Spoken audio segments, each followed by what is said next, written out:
Right, before you scroll past thinking this is just another top pickups listicle, it isn't. Every single truck on this list was bought in good faith by a British driver in the last year or two, and every single one of them has left somebody standing in their driveway wondering where it all went wrong. We're talking blown turbos. We're talking chassis rust so bad Toyota is literally welding new frames onto trucks that are barely into their teens. We're talking a tax change from HMRC that quietly turned Britain's favourite tax-efficient double cab into one of the most expensive company vehicles you can own. And yes, right at the very end, we're talking about a truck so catastrophically unreliable that Consumer Reports called it the worst vehicle it has ever tested, and some very brave Brits are still importing it. So get comfortable, because this is 15 trucks, ranked from annoying all the way up to sell it before the finance company repossesses it for you. Let's get into it. And a quick bit of context before we dive in, because it matters for almost everything on this list. The pickup truck market in Britain has always danced to a slightly different tune to the rest of the car world, mostly because of tax. For years, a double cab pickup with a 1-ton payload got treated like a van rather than a car for tax purposes, a flat benefit-in-kind rate, generous capital allowances, and full VAT reclaim if you were VAT registered. That loophole, gentle reader, is precisely why half the building sites and farms in Britain are stuffed full of top-spec, leather-lined lifestyle pickups that never actually carry so much as a bag of cement. It made financial sense to buy the biggest, plushest double cab you could justify, because the taxman barely blinked. That changed in April 2025, and we'll get into the full, painful detail of exactly how it changed further down this list. But keep it in the back of your mind as we go, because a fair few of the regrets on this list aren't really about the trucks themselves being bad machines, they're about buyers who did their sums in 2023 or 2024, worked out the tax made a certain truck a no-brainer, and then watched HMRC quietly move the goalposts underneath them. Right, with that out of the way, let's start the countdown. 15. Nissan Navara, the one you can't even buy anymore. We're starting gently, because the Navara's crime isn't really mechanical, it's abandonment. Nissan quietly pulled the Navara from UK sale back in 2021, leaving thousands of owners with a perfectly serviceable pickup and a manufacturer that's clearly moved its attention elsewhere. New Navaras occasionally trickle in as fleet runouts, but for most owners, this is a truck that Nissan UK would rather you forgot about. Why does that matter for your regret levels in 2026? Because parts availability has become patchy, dealers are less enthusiastic about servicing a model that's not in the current brochure, and residual values have taken a hit precisely because buyers know there's no new Navara waiting in the wings to keep the badge relevant. If your cam belt, your difference, or your infotainment unit goes wrong, you're increasingly reliant on independent specialists rather than a slick main dealer parts pipeline. It's not a disaster of a truck mechanically, the underpinnings are shared with the old Renault Alaskan and it'll generally keep going, but buying into an orphan nameplate in 2026, when every rival is investing in plug-in hybrids and even electric pickups, feels like a decision an awful lot of owners have quietly come to regret. You bought a pickup truck, Nissan bought itself out of the segment. Here's the bit that really stings, too. For a long stretch, the Navara was genuinely one of the best all-rounders in the class, praised for its car-like multi-link rear suspension at a time when most rivals were still riding on old-fashioned leaf springs. Owners bought in specifically because it drove better than a Hilux or an old D-Max. Now those same owners are the ones fielding awkward questions at trade-in time about why the dealer's offering them so much less than they'd hoped, purely because the badge on the bonnet no longer has a fresh model behind it to keep values buoyant. It's a genuinely good truck, quietly serving out a sentence nobody warned its owners about. 14. Mitsubishi L200 Triton, stop-start availability, stop-start confidence. Sticking with the theme of manufacturers who can't quite make their minds up, the Mitsubishi L200, now badged Triton in some export markets, has had a properly torturous few years in Britain. Mitsubishi officially withdrew from the UK car market back in 2021, taking the L200 with it, only for the badge to resurface later through different importer arrangements as Mitsubishi's global alliance partners tried to keep some presence on British forecourts. For existing owners, that back and forth has been genuinely stressful. Warranty support has changed hands, dealer networks have shrunk, and anyone trying to get factory parts for a 5 or 6-year-old L200 in 2026 will tell you it's nowhere near as simple as walking into a Ford or Toyota dealership. Owner forums are full of people who love the truck when new, are genuinely capable, comfortable, decent off-road, but who now describe chasing parts like a part-time job. The mechanical bones of the L200 aren't the problem here, it's the corporate uncertainty wrapped around it. When you buy a pickup truck, you're not just buying an engine and a chassis, you're buying into a support network for the next decade of ownership. Buy an orphaned or semi-orphaned model in the current British market, and you're gambling with exactly that. 13. Isuzu D-Max, solid bones, aging everything else. Now, we need to be fair to the Isuzu D-Max here, because on paper it's one of the more dependable trucks in this entire list. Its 5-year, 125,000-mile warranty is still one of the strongest in the business, and mechanically the current one. 9-litre engine has a decent reputation. So why is it here at all? Because decent reputation doesn't mean trouble-free, and the niggles that do crop up are exactly the sort that catch owners out. E.g. carbon buildup on higher mileage examples can sap power and trigger warning lights. Fuel filters and DPFs need proper attention, particularly on trucks used for lots of short urban journeys rather than long motorway hauls, which, ironically, describes an enormous chunk of the lifestyle pickup market in Britain. Some owners have also reported rust creeping in around wheel arches and the rear differential earlier than they'd expect for the price bracket. Then there's the bit nobody talks about in the brochure. Isuzu only has just over 100 dealers scattered across the UK, so if something does go wrong, you might be driving considerably further than a Ford or Toyota owner to get it sorted. And reviewers have increasingly noted that the D-Max, having had its core underpinnings around since 2012, is starting to feel its age against a Ranger or Amarok, clunky infotainment, a DAB radio that likes to cut out, and a driving experience best described as agricultural. One long-term test from a trade publication summed it up bluntly: capable and reliable, yes, but increasingly showing its age against newer, more sophisticated mid-range rivals. There's also a slightly less obvious regret creeping in for buyers who chose the D-Max specifically to dodge the double cab tax changes we mentioned earlier, given its comparatively low list price. Because the new benefit-in-kind rules are based on CO2 emissions rather than a flat rate, and the D-Max a single one.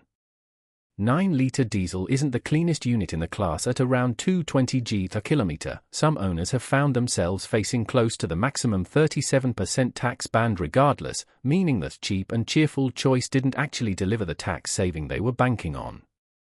Reliable, yes. Regret-free? Increasingly, not quite. 12. Toyota Hilux, even the indestructible one isn't. If there's one pickup truck that's built its entire reputation on being unbreakable, it's the Hilux. Toyota has spent decades letting people drive them into the sea, off cliffs, and through nuclear test zones on television just to prove the point. Which is exactly why 2026 has been such an awkward year for the brand. Toyota GB has confirmed a chassis inspection and replacement campaign covering Hilux models up to 12 years old, after owners started reporting serious corrosion, in some cases bad enough that fuel tanks have physically dropped out of the chassis rails. Demand for inspections has been so overwhelming that some owners are being told to expect a wait of several months just to get their truck looked at, with a full chassis swap, where needed, taking weeks on top of that. Toyota is covering the cost, which is the silver lining, but try telling a tradesman who relies on his Hilux every single day that he's off the road for over a month waiting on a replacement chassis. The bitter irony is that most of these owners specifically chose a Hilux because they wanted the one pickup truck they'd never have to think twice about. Discovering rot creeping through the frame of a truck barely into its second decade, on a brand that built an entire marketing campaign around indestructibility, has understandably knocked a fair bit of shine off the Hilux's halo in 2026. It's still a good truck. It's just not quite the mythical one anymore. 11. KGM Musso, bargain price, bargain basement backup. The KGM Musso, the pickup formerly known as the SsangYong Musso before its 2023 rebrand, has always sold itself on value. You get a genuinely huge payload, proper 3.5-ton towing, and a 5-year, 100,000-mile warranty, all for a good chunk less than a Ranger or Amarok. On paper, it should be one of the smartest buys on this list. In practice, plenty of owners in 2026 will tell you the value proposition falls apart the moment something actually goes wrong. Trustpilot reviews for KGM's UK operation are littered with stories of turbochargers failing well within warranty, vehicles sitting off the road for months waiting on parts, and, the bit that really stings, a customer service operation that owners repeatedly describe as almost impossible to get hold of. One fleet operator described a Musso with a failed turbo taking 10 weeks to repair, only for the replacement to fail again a few thousand miles later, with the truck sitting at the dealership for a further 11 weeks and counting. Because KGM shifts relatively low volumes in Britain, it's never had enough data to even feature in the big owner satisfaction surveys, so you're relying heavily on word of mouth rather than hard reliability statistics. When the Musso behaves, it's a genuinely likable, hard-working truck. When it doesn't, the warranty that looked so reassuring on the spec sheet can feel like a promise nobody's actually able to keep. 10. Volkswagen Amarok, all the Ranger's problems, with a bigger bill. Here's a slightly awkward fact for VW Amarok owners: your truck and the Ford Ranger are built on the same production line, sharing the vast majority of their mechanical components, because the current Amarok is the product of a joint venture between Volkswagen and Ford. So when the Ranger has a bad year, the Amarok is never too far behind it. Owners report the same DPF and EGR headaches that plague the Ranger, along with water pump failures that can lead to overheating if caught late, and battery drain issues linked to the vehicle's electrical systems. What car's most recent reliability survey placed both Ford and Volkswagen in a distinctly average joint 24th position, not exactly the ringing endorsement you'd expect from a brand that trades on German engineering credentials. Then there's the size problem. Top Gear's own long-term test crew fell in love with the Amarok but ultimately concluded it's simply too enormous for the way most British families actually live, struggling to fit into standard parking spaces and multi-story car parks, guzzling fuel around town, with all that low-range 4x4 hardware doing absolutely nothing for you on the school run. And because it wears a Volkswagen badge and Volkswagen options list, you're typically paying several £1,000s more than an equivalently spec'd Ranger for what is, underneath the skin, the exact same truck with the exact same weaknesses. If you're going to have Ranger problems, the least you deserve is Ranger money. 9. Ford Ranger Raptor, paying a premium to join the recall queue. The Ranger Raptor is the truck bought by people who want the school run pickup to also look like it's just returned from the Barger 1000.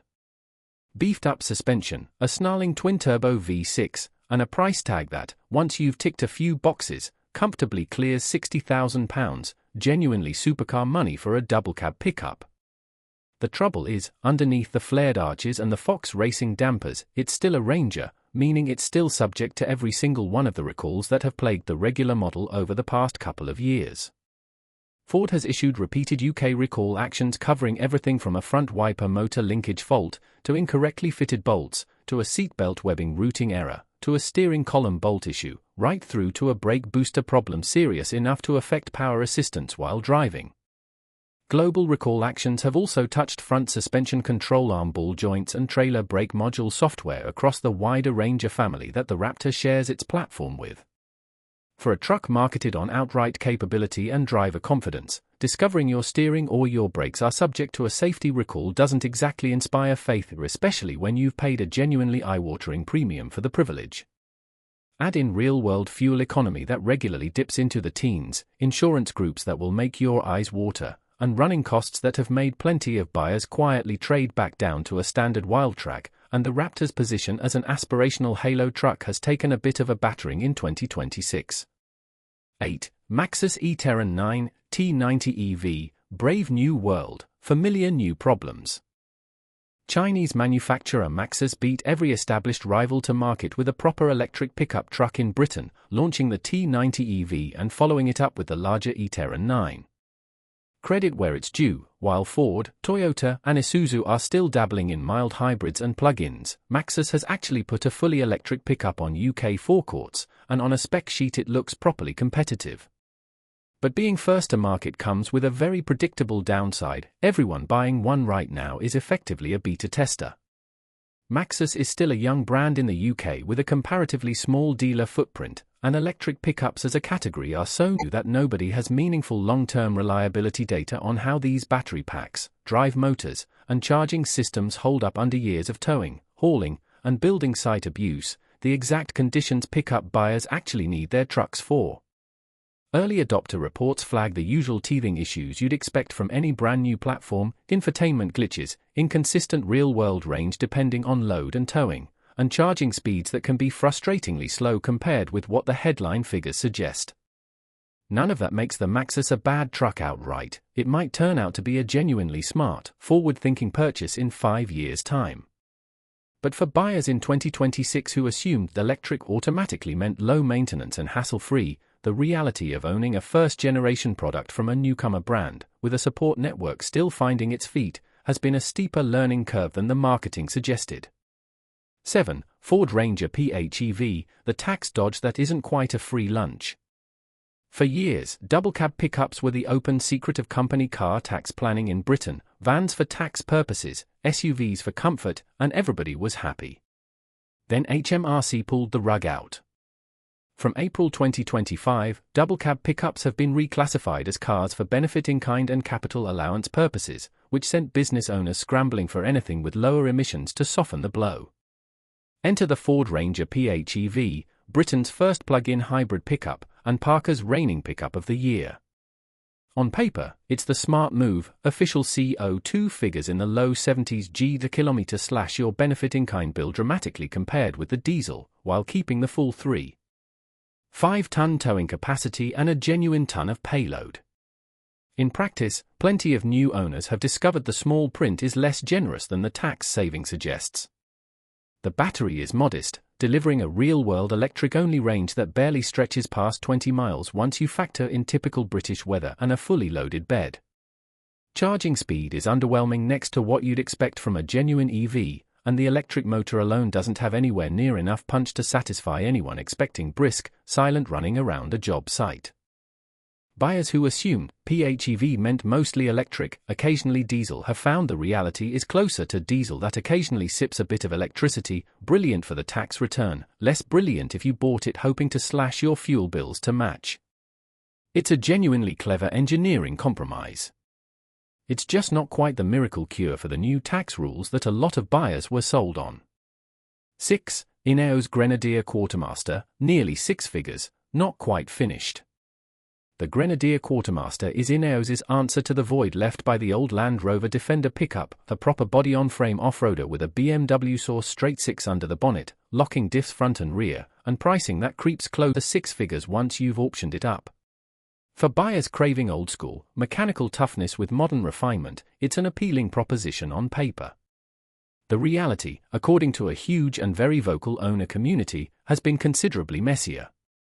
Owner forums are packed with reports of CV boot and driveshaft issues, water ingress around the Safari windows and rear door seals in wet British weather, heating systems that owners describe as barely adequate, and electrical gremlins ranging from warning lights that won't clear to central locking that refuses to recognize a properly closed door. Ineos itself had to pause production at its Hambark plant after a critical shortage of seats caused by a supplier's insolvency, hardly the sign of a mature, bedded-in supply chain for a vehicle costing what a small house deposit might. To be fair to Ineos, plenty of long-term owners report the vehicle settling down considerably after early software updates and running repairs, and there's a genuine sense within the community that the brand is learning fast.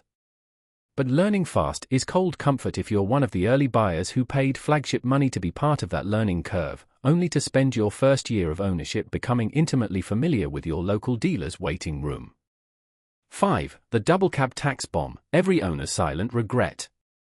This one isn't a specific model, it's a policy change that's quietly made almost every double cab pickup owner in Britain feel a little bit poorer, regardless of badge on the bonnet.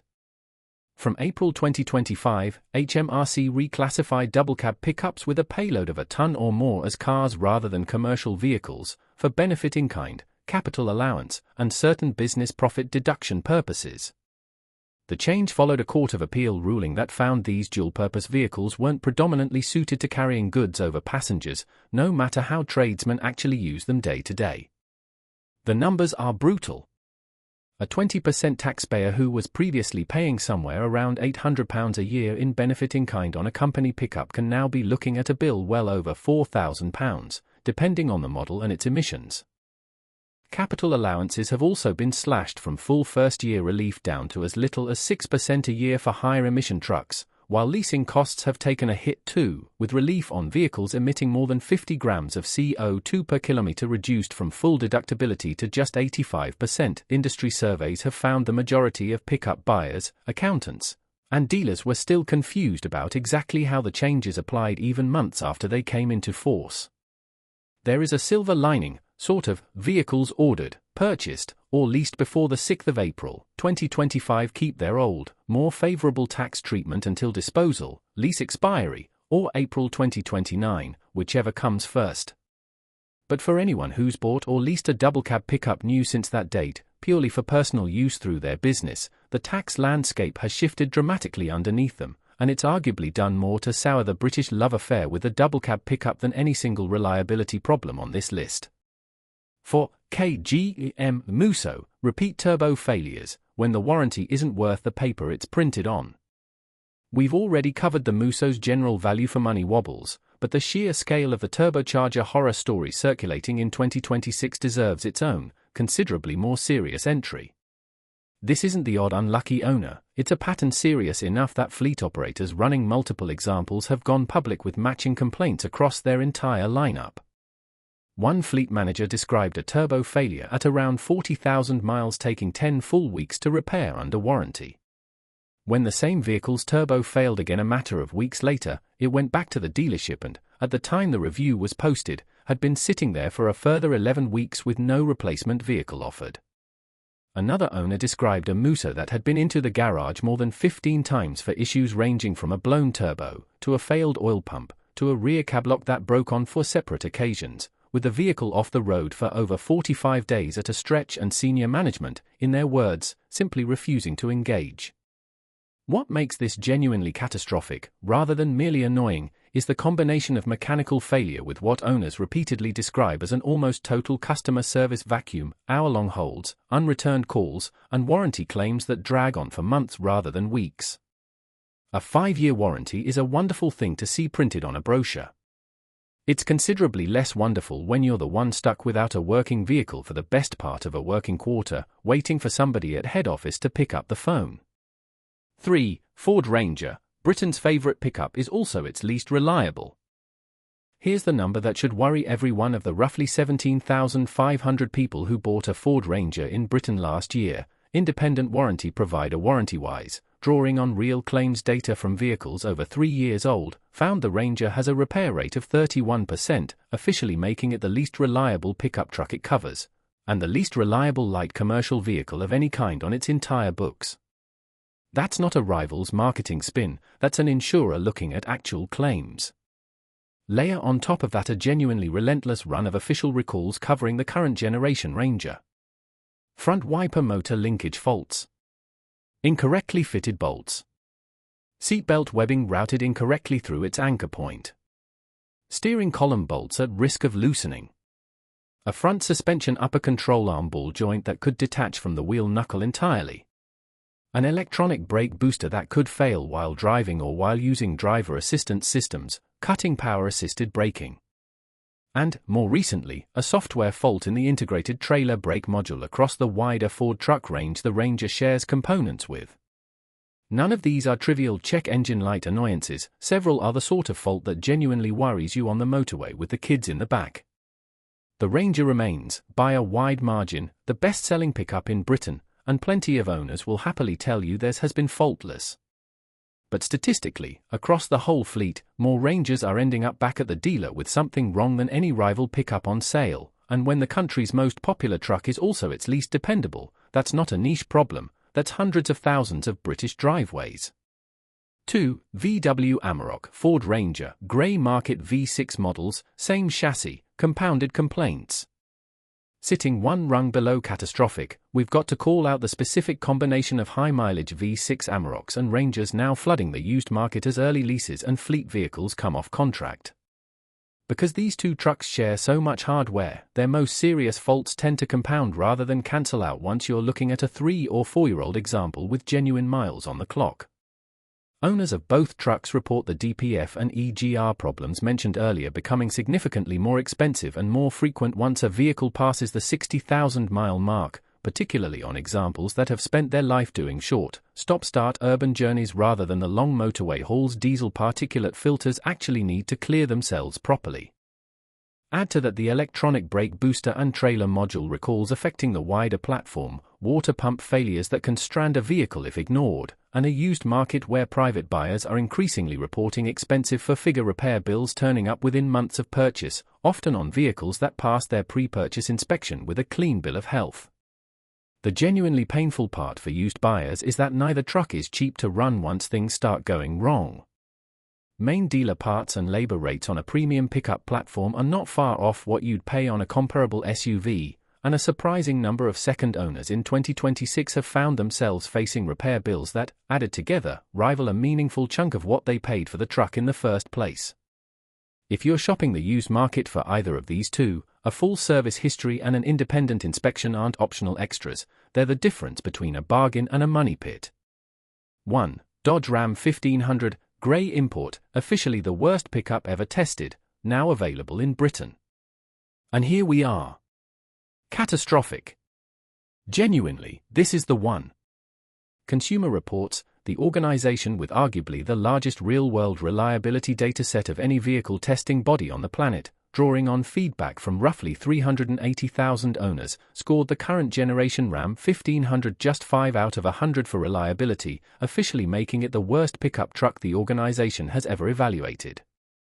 The list of failures reads like a fault-finding checklist gone rogue, a proximity keyless entry system that drains the battery overnight and triggers a cascade of further electrical faults, a twin-turbo engine option prone to melting catalytic converters and leaking coolant into the intake, broken manifold bolts and lift a tick even on the supposedly bulletproof V8, and recalls covering both fire risk trailer brake modules and dashboard displays that simply go blank mid-drive.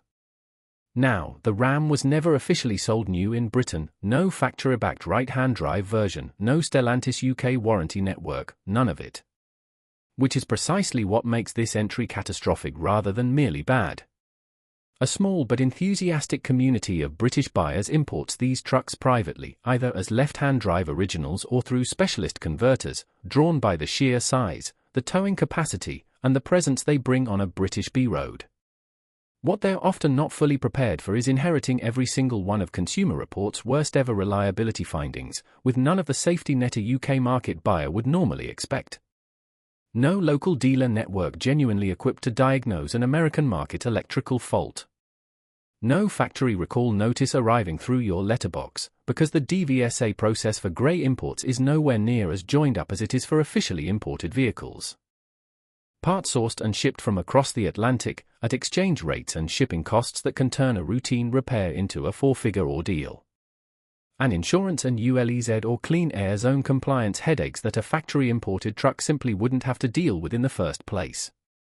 It's the perfect storm. Take the single worst scoring pickup truck reliability testers have ever put a number on, strip away every scrap of UK manufacturer support that might have softened the blow, and hand the keys to a British owner who just wanted the biggest truck on the school run. Genuinely catastrophic doesn't feel like an exaggeration here, it feels like the accurate description. And that's the list, 15 trucks that British buyers have found themselves regretting in 2026, for 15 very different reasons. Some of it's mechanical. Some of it's corporate abandonment. A big chunk of it is HMRC quietly rewriting the rulebook on what a tax-efficient pickup even means anymore. And one of them is just a genuinely terrifying reliability score that somehow made its way onto British roads anyway. If your truck made this list, don't panic, plenty of individual owners of every single vehicle here will tell you they've had a brilliant, faultless experience. Reliability data is about averages and patterns, not guarantees, and a well-maintained example of almost anything on this list will likely serve you fine. but if you're shopping for a pickup in the second half of 2026, hopefully this has armed you with a few questions worth asking before you sign on the dotted line, about warranty response times, about parts availability, about exactly how the new tax rules apply to the specific model you're eyeing up, and about whether a shiny spec sheet is hiding a chassis that needs checking for rust before it needs checking for anything else. If there's one thread running through this entire list, it's that buying a pickup truck in Britain in 2026 has become a genuinely more complicated decision than it was even 3 or 4 years ago. The tax rules have shifted. The electrification race is only just getting started, with everyone from Ford to Isuzu to newcomers like Maxus scrambling to work out what a zero-emission workhorse should even look like. And reliability data that used to feel fairly predictable by Japanese Sleep Easy has been scrambled by chassis recalls, turbo failures, and a used market flooded with tired ex-fleet examples nearing the point where their DPFs and EGR valves start calling in favors. Let us know in the comments which one surprised you most, and if you own one of these and it's been trouble-free, we genuinely want to hear about it too, because for every horror story there's usually someone with 100,000 trouble-free miles on the exact same model. If you found this useful, smash that like button, subscribe for more no-nonsense British car content, and we'll see you in the next one.